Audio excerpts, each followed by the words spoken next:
Hello everyone, this is Kenneth Wong, editor for DE. Welcome to another episode of DE News Roundup.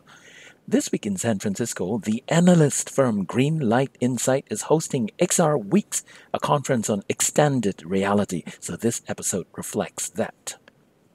Varjo, an exhibitor at the conference, is releasing two new head-mounted display units, both marked as human eye resolution capable.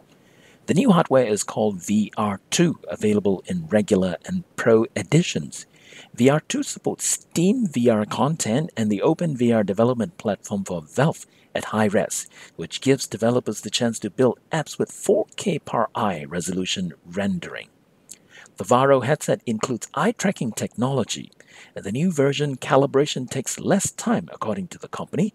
Eye tracking lets you use your eyesight itself as the pointer for navigation inside the VR world, so you can focus on one area in particular, for example, a dial in a virtual cockpit or a particular item in a virtual supermarket aisles to activate context-relevant menus.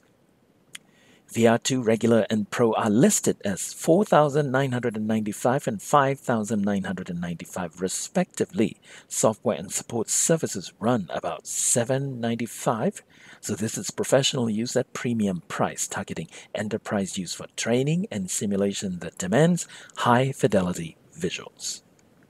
Another presenter at the show is Unity, the company behind the Unity game engine.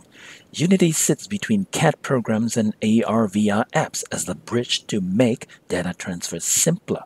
Its technology has been used by partners like InnoActive to build design, review, and training apps for carmaker Volkswagen, and Lightshape to build similar apps for Audi and other car makers.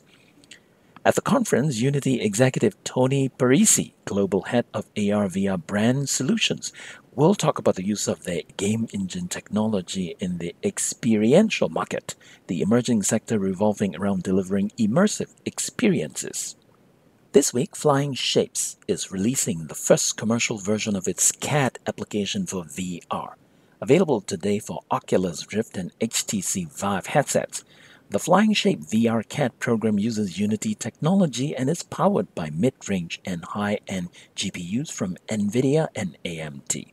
This is not just a design review application to bring in CAD data to view inside VR. This program includes sketching and surfacing tools. The experience is quite different from CAD modeling in front of your computer in front of a 2D screen.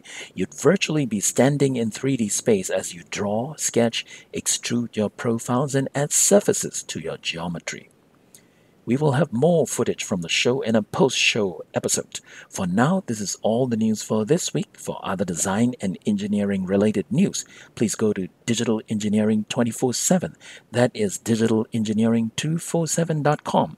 And also subscribe to our YouTube channel called DE Streaming. I am Kenneth Wong for DE. See you again in the next episode.